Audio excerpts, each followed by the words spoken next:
సంవత్సరాల పరిస్థితి రేపు 2026 జనవరికి ముందు ఉన్నటువంటి వాళ్ళందరూ కూడా డిసెంబర్లో రిటైర్ అయిన వాళ్ళతో సహా వాళ్ళకి భవిష్యత్తులో డిఆర్ లేదు.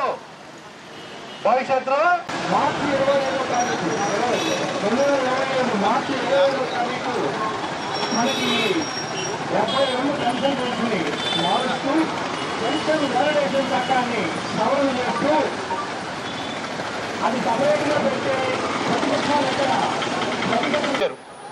లోక్సభలో వెంటనే పాస్ అయిపోయింది. ఆర్థిక బిల్లును ఎవరు ఆపరు కాబట్టి వెంటనే ఆ రోజే ఆర్థిక బిల్లుతో సహా ఈ పెన్షన్ రూల్స్ లో change, that is called pension validation bill.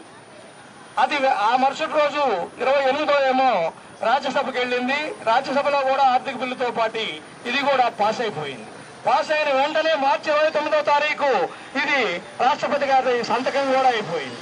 ఆ విధంగా అది పెన్షన్ వ్యాలిడేషన్ చట్టంగా మారిపోయింది.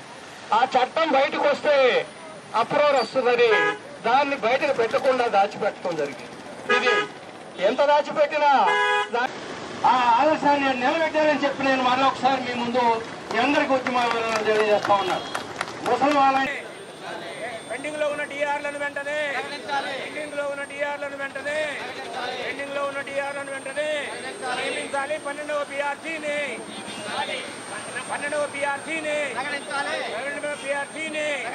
ప్రకటించాలి. ఐఆర్ను వెంటనే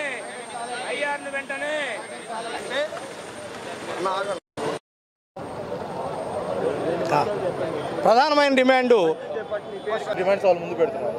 గతంలో ఏమేమి డిమాండ్స్ మీరు పెట్టారు, ఏం పరిష్కరించారు? అవి కేంద్ర డిమాండ్ వేరు, రాష్ట్ర ప్రభుత్వం డిమాండ్ వేరు.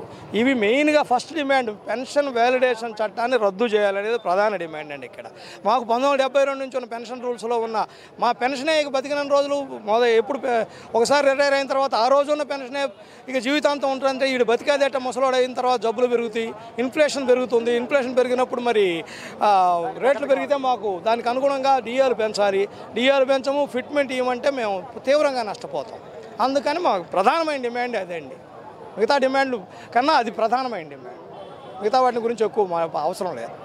ఇదే ప్రధానమైన డిమాండ్. పెన్షన్ సమగ్ర ఆరోగ్య బీమా పథకాన్ని ఇంప్లిమెంట్ చేయాలి. ఇవి మా డిమాండ్. గతంలో